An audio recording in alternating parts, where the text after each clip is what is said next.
if we are actually planning actually ho naman ito, subject to consultations with the LGUs and local governments, because we would need actually to maintain this bridge. It's going to be an iconic bridge, and yung maintenance po nito kasi is going to be very quite expensive. We are actually contemplating kung pwede ho yung magiging toll road for maintenance and for security. Toll roads for maintenance and security of the bridge here. Thank you, sir. Anyway, kung magawa na yan, babayad talaga yung tatawid dahil kaysa magbayad ka sa barko, yung pere, siguro mas kukunti lang babayaran yan kung tulay na gagamitin. So, salamat, sir. My last question is tungkol dun sa tayo dito, naintindihan natin yan. Kami on our part sa budgeting, kayo on the part of implementation ng project. Yun lang yung gusto ko lang tanungin kayo kung paano maiwasan yung mga comment ng mga tao, yung ordinaryong tao na magbabagulbol. Sa Bisaya yung bagulbol, yung nagbumurmur ba? Sabi nila, ano ba itong DPWH? Yung kalsadang ito, matibay pa, maganda pa, binubungkal na. Tapos yung sirang-sira na kalsada doon, hindi ginagawa, hindi inaayos. Yung mga ganong question. We've been questioning that. Kahit ako nagtatanong ko, bakit inuna itong sinira na okay pa man ito. Sinira na para ayusin. Tapos yung sa unahan, part ng kalsada, sirang-sira talaga. Dapat yun ang ayusin natin.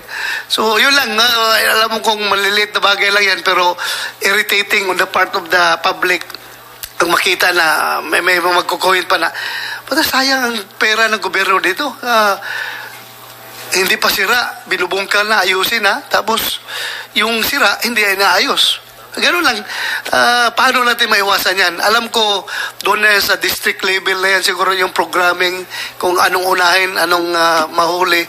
Pero yun lang, kung sana maiwasan natin yung ganun. Yun lang nga, sir. Kung anong masasagot mo dyan. Thank you. Well, thank you, Ronor. It's a very technical issue actually, yung issue, yung ganyan,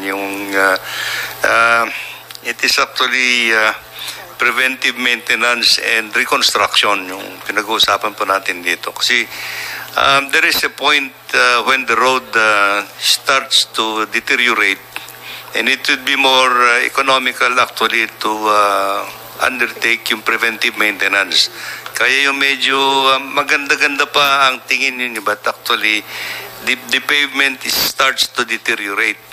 So it will be more economical actually to repave it at that point in time so that we can save actually yung base and sub-base.